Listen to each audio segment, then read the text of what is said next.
Good morning. Welcome to the English Sunday School class for Yongsan Baptist Church. Today is October 17th, 2021.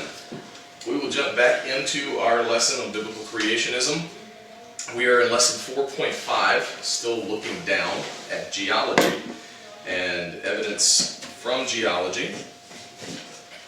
We have looked at one or two different evidences already of how geology specifically supports the creation account of a worldwide cataclysmic flood. We looked at fossil graveyards last week, and today we're looking at transcontinental rock layers. And I typed transitional. It is not transitional, it is transcontinental, so you forgive me for that typo. It's on every slide. It is transcontinental rock layers. What a week. Alright, so we've looked at the Grand Canyon quite a bit, but just as a way of background, on every continent there are layers of sedimentary rock, right? There are multiple kinds of rock. Sedimentary rock is a particular kind that is mixed up and then lays down as layers of sediment. Sedimentary rock covers vast areas of most of the continents that are visible above the water. Many of these sediment layers can be traced across continents. Some people try, especially in the evolutionary theory, but I will warn you, also Bible-believing Christians, some people attribute this to what they call the Pangea theory. The Pangea theory claims that what is above water now has always been above water, and that at some point it was one general landmass in the middle, with most of the world being water, and that all drifted apart with tectonic activity. And we'll discuss that further as we get through this class, that it doesn't make any sense, because everything under the water is also crust. And these are not islands that float independently of themselves, and there is no evidence that all of these continents have always been out of the water. As we've discussed with fossil graveyards and with the first lesson of marine fossils being found at the top of Mount Everest, obviously that was underwater at some point. And if all of it was underwater in the Bible's described global cataclysmic flood, none of it would look the same when it comes back out of the water as it did when it went under the water. Okay, and any child can experiment with that in a jar with dirt and water. You put the dirt in, you know what it looks like. You put water on top of it, and you mix it up a little bit, and then you dry all the water out of there, and the dirt doesn't look the same anymore. Okay, great introduction. So, when geologists look closely at all of these sedimentary rocks that do span across the continents, they find evidence that those sediments were deposited rapidly, not slowly over millions of years, as evolution claims. And we'll get into that evidence in a minute, but consider first the sedimentary rock layers exposed in the wall of the Grand Canyon. We've looked at the Grand Canyon quite a few times. This is a little bit different angle, and I'm going to have to change the brightness on this television because I don't think you can see it as well as you should be able to. But from the top of the Kaibab limestone layer all the way down to what we would consider where you're standing at the ground, and then there's below the ground. All of these layers from here up are sedimentary rock layers. Below that there are two other groups of rocks, the supergroup and then the baseline stones that are underneath, or the basement stones as they call them. But as you would expect, when you mix up a bunch of things in the water, the heaviest stuff goes to the bottom and the lightest stuff stays on the top. So limestone being the lightest, and then several sandstone layers in between. But those sedimentary layers are usually the lightest rocks and end up on the top most of the time, not all the time.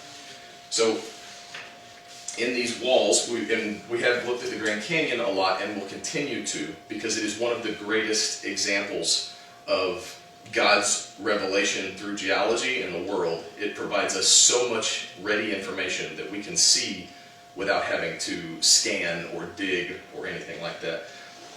It is definitely a gift from God relative to evidence for his flood. But this sequence of layers is not unique to the Grand Canyon. This sequence of layers actually spreads across the United States. For more than 50 years, geologists have recognized that these strata belong to what they call megasequences, or very thick, distinctive sequences of sedimentary rock layers. The order they are in is in the same order across vast areas. They're not switched up. So those, as I said, those three sets of layers in the Grand Canyon are the upper layer, or the upper set, which is the sedimentary rocks. They often call it the Paleozoic because they're trying to assign time periods to it. But we won't get into those evolutionary words too much. Then there's where this says the Vishnu schist, those rock layers that are a little heavier than most of the sedimentary layers, but not as heavy as the basement stones underneath. So the sedimentary layers, the supergroup rocks, and then the basement rocks. In the upper sedimentary, the lowest level of the sedimentary is the Tapeats sandstone layer. Okay, that Tapeats sandstone layer, you can see in your handout, the yellow area is how much of the United States that particular layer covers. We've found it all over the United States. However, I'm going to show you a different photo I found after I printed that handout. It actually extends beyond the United States. So what is in tan is the Tapeats sandstone lower sediment layer. So that is quite a lot of area that it covers, that same level of sandstone, or that same layer, is found. It extends over most of North America, but we can hardly imagine what forces were necessary to deposit such a vast set of sediment, and it's a continent-wide series of deposits. Yet at the basement, or the base of that layer, right below the sediment layers, you can find huge boulders and sand beds that the evidence shows they were deposited by storms. And so both of these things are evidence that massive forces deposited these sediment layers rapidly and violently across the entire continent. The uniformitarianist view of evolutionary geology and evolutionary theory, the concept, we talked about the definition of that word, uniformitarian, meaning the way that it is the way that it has always been and the way that it always will be. So the uniformitarian view, based off present-day observations, believes in slow, gradual processes over millions of years. But this could not have been caused by slow, gradual processes over millions of years. Any school child knows that the weather in Arizona in the United States is not the same as the weather at the North Pole. It will never provide the same conditions over 2 years, let alone 2 million years. All right. I'll move on from there. The global Genesis flood, though, can absolutely account for this vast deposit of sandstone. Next, still not transitional rock layers. It is definitely transcontinental. So, another example of rapidly deposited sediment over a vast area is chalk beds. They're often referred to as Cretaceous chalk beds. And this is a photo of the most popular ones in England, the Dover Cliffs, I believe. So they're well known because that's a spectacular view of white cliffs. But this is all Cretaceous chalk. These chalk beds can be traced westward. Let's see if I can get this right. Oh, didn't get it right. Okay. Those are the chalk beds in England. They can be traced westward into Ireland, and in the opposite direction through France, the Netherlands, Germany, Poland, southern Scandinavia, other parts of Europe, Turkey, Israel, Egypt, and the Middle East, and even as far as Kazakhstan, north of the Caspian Sea. Remarkably, those same chalk beds with the same fossils and the same distinctive strata above and below them, so in the same sequence of layers, are found in the Midwest United States, from Nebraska all the way down to Texas, and they also appear in the Perth Basin of Australia. I couldn't resist the shape of the You didn't see the boomerang, yeah. In case you didn't see it, I'll do it again. Yep. But the Perth Basin is actually shaped like a boomerang. I think that's why they created it. I don't know, maybe it's just me. But these representations of above ground that I just made of a few symbols are obviously that's me. That's not anything scientific. But it shows you these locations around the world where the same chalk layers are. I would contend that you could probably find it under here too, if you could get under there, right? Not that there would be much, because a lot of it would have been dissolved and things like that, but there's got to be evidence, right, of we're finding this in the land all over the world. Just like when you look at a picture of the Grand Canyon, there's a big dip, and then on the other side you see the rock layer here and the rock layer here are the same, even though there's nothing in between, right? If it all leveled out and it had enough to not have valleys and crests and everything, it would be consistent all the way across. So there would be a consistency across the Atlantic Ocean, except that there's a big dip here, and so then now we see layers and layers and layers as they go up, of what was higher and what was lower. Another example is the coal beds in the northern hemisphere. We have just the United States. You might be able to see that a little bit. It's kind of grayscale. But in the United States, these are all the different kinds of levels of coal beds we have. They named them thinking that if they're at different depths, they're lots older. They probably were all laid down at the exact same time, but can't tell that to an evolutionist. So the different shades are the different beds, right?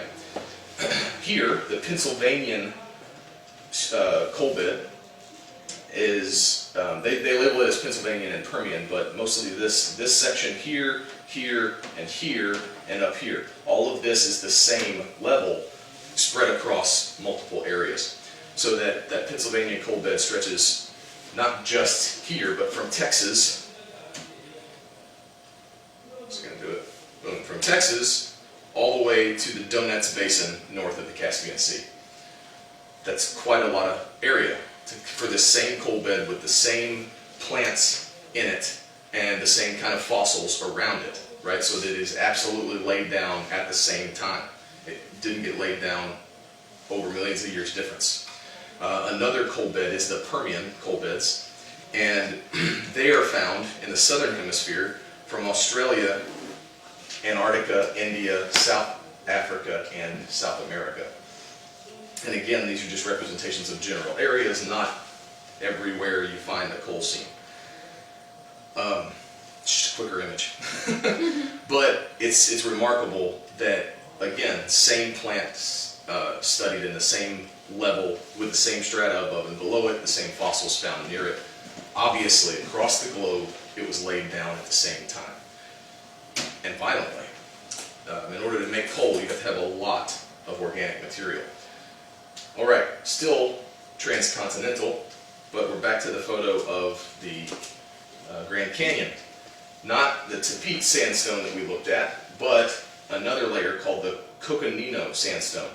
It's very identifiable because it's higher up. Most people see it regularly. I'll give you another photo to tell you what I'm talking about. This one. It's this layer here that is bright white at the top. And so you see all these darker, redder sandstone layers and limestone in between, like right here. But this big sandstone layer before the very top limestone layer, very identifiable across the landscape of the Grand Canyon. It has an average thickness of 96 meters, and it covers an area at least 518,000 kilometers, or 1,000 square kilometers, and it goes eastward across all the adjoining states. So the volume of sand just in that layer, the Coconino sandstone layer, is over 41,600 cubic kilometers of sand. That's a lot. That's a lot. The layer also contains physical features called crossbeds. This is found in, so if you see the lines going this way, so this photo is taken vertically, and the sandstone layer itself is completely vertical, or it's completely horizontal. but within it, you can see the layers going at angles. And this happens because of these sloped beds, as they call it. I'll give you a different graphic here. These sloped beds happen when water flow comes this way, and the sand gets pushed up, right? And it causes different movements in the sand below it. While it's still underwater, it's still sand before it becomes sandstone once all the water goes away. And so making these cross beds has to do with water flow, and you can determine, given the angle of the cross beds of the slope, how fast the water had to have been moving across the top of it. Another image here shows you how the different deposits, the layers can match in different areas. The same sand and the same fossils can be, because it kind of creates these dunes depending on how much water and how fast it's moving, and then the sand blows off the top of it over here, and blows off the top of it over here. Again, if you ever had the sand art toy as a kid with oil and water and different colored sand grains, and you turned it around and you moved it around, you would see this effect of the sand being pushed across the top of a dune. And you were creating sloped beds or cross beds within those sediments. But it can be demonstrated through experimentation and lots of crazy math that the water that created those cross beds in the Coconino sandstone were flowing at 5 to 8 kilometers per hour. And then they deposited the sandstone as massive sheets of sand with sand waves up to 18 meters high. And at that rate, the whole Coconino sandstone layer, what I said, 41,000 cubic kilometers of sand, would have been deposited in just a few days. That totally blows in the face of evolutionary theory of sedimentation. Okay, the next one, in Australia, this is called the Ayres rock, or Uluru. I don't even know if I'm pronouncing that correctly in the Maori tongue. But in central Australia, this rock, it consists of very coarse grained sandstone beds. They're almost vertical, right? Which again speaks to how fast the water had to be flowing for those beds to be nearly vertical. I think they're at 80 degrees, and 90 degrees would be vertical. The total thickness of these beds, including the outcropping of Ayres rock, is 6,000 meters. Right, yeah. So the minerals in it and the sand grains are very distinctive, and the closest source of this sand is over 100 kilometers away. So it had to have been moved 100 kilometers and then deposited.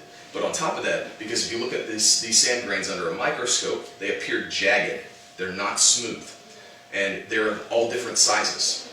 Okay? So one of the minerals in there is called feldspar. And it appears unusually fresh in the sandstone. Normally it dissolves.